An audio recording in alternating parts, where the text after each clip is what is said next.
Story share करना चाहता हूँ। देखो, एक क्या होता है, ये मैं बता रहा हूँ अकबर के शासनकाल की बात। अकबर का जो शासनकाल चलता था ना, तो उसके शासनकाल के टाइम में लगभग उसके पास जितना राशन था, जितना खजाना था, पूरा खाली हो गया। पूरा खाली होने के बाद उसने बीरबल को बुलाया। बोले, अरे यार, अपने पास तो पूरा जितना भी राशन था सब कुछ खाली हो गया। बोले, अब क्या करें? तो बीरबल ने बताया कि राजा साहब, अपने यहाँ पर एक व्यापारी रहता है, उसको बुलाया जाए। तो बोले, चलो उसको बुला के लाते हैं। तो उसके जो लोग थे, तो उन लोगों को भेजे कि जाओ भैया, व्यापारी को बुला के लाना। तो उन लोगों ने उस व्यापारी को बुला के लाया और उससे पूछे कि क्या आप हमारी मदद कर सकते हैं? उसने बोला, हाँ बिल्कुल, मैं कर सकता हूँ। उसके बाद जितना भी खजाना था वो पूरा दे दिया। तो उसको बोले कि तुम भाई, तुम्हारे पास इतना खजाना कैसे? तो उसने बताया, साहब जो टैक्स होते हैं, मैं वो टैक्स की चोरी करता हूँ। तो अकबर ने बोला, तुम टैक्स की चोरी करते हो? तुमने हमारी हेल्प की है, ये अच्छी बात है, लेकिन तुम टैक्स की चोरी करते हो तो इसकी सज़ा तो मिलना चाहिए। तो उस व्यापारी को जो घोड़ों का जो अस्तबल होता है वहाँ पर रखा गया।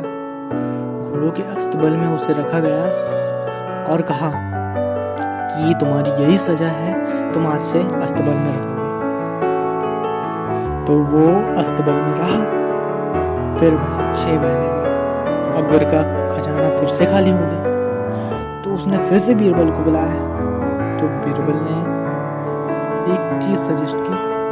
बीरबल ने बोला, उसी व्यापारी को बुलाया जाए फिर से। तो अकबर ने बोला, भाई हमने तो उसका पूरा खजाना ले लिया, अब क्या करेंगे उसे बुला के? वो तो पूरा खाली हो गया।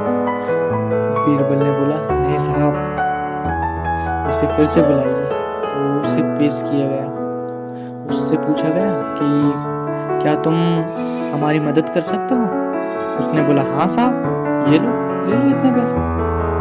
तो अकबर ने पूछा कि तेरे पास भाई जितना था, तूने तो जितना टैक्स चोरी करके दिया था वो तो सब तूने हमें दे दिया था, फिर इतना पैसा कहाँ से आया? उसने बताया, साहब जो भी ये घोड़े रखने के लिए आते हैं, तो वो लोग अपने घोड़े बिना वजह कहीं पर भी लेके जाते हैं। तो मैंने कहा कि मेरी ड्यूटी यहाँ पर राजा साहब ने लगाई है, अगर आप मुझे पैसे नहीं देंगे तो मैं ये सब चीज़ें जो हैं राजा साहब को बता दूंगा। तो साहब मैं वहाँ से पैसे लेके आया। तो अकबर ने बोला, वाह रे चालाक आदमी, तूने ये सब किया, तुझे फिर से हम अस्तबल से निकालते हैं और अभी इसकी जो ड्यूटी है, इसकी ड्यूटी समंदर के पास लगाई जाए। वहाँ पर जाके जितनी बोट आती है वहाँ पे जाके वो गिने। उसकी ड्यूटी वहाँ लगा दी गई। तो वो खुश होके चले गया। उसके बाद फिर एक बार फिर से राजा साहब का, अकबर का खजाना फिर से खाली हो गया 6 महीने बाद। तो उसने बीरबल को बुलाया। अब बीरबल को बोला, भाई अपना फिर से खजाना खाली हो गया, अब क्या करें? तो बीरबल ने बोला, साहब उसी व्यापारी को बुलाया जाए। तो अकबर ने बोला कि भाई उसका जितना टैक्स का पैसा था हमने ले लिए, जितना अस्तबल से लाया था वो हमने ले लिए, अब भाई उसके पास बचा क्या है जो लेंगे हम? तो बीरबल ने कहा, नहीं साहब, आप फिर से उसे बुलाइए। तो उन्होंने बुलाया उसे फिर से। तो उसने कहा, राजा ने कहा कि भाई तुम क्या हमारी मदद कर सकते हो? उसने बोला, साहब हाँ ठीक है साहब, ये ले लीजिए। तो राजा जो था वो शॉक हो गया।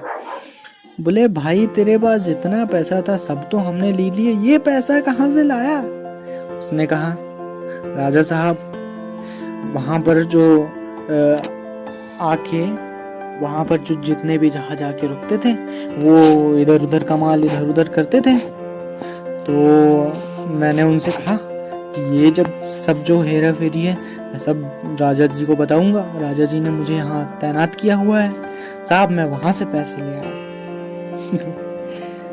तो इसे कहते हैं व्यापारी का माइंड। एक बिजनेस माइंडसेट जो होता है, जो बिजनेस का जो खून होता है, बिजनेसमैन का खून, तो उसका माइंड ऐसा ही चलता है, वो कहीं से भी पैसा ला लेता है। तो यही स्टोरी है एक बिजनेसमैन की।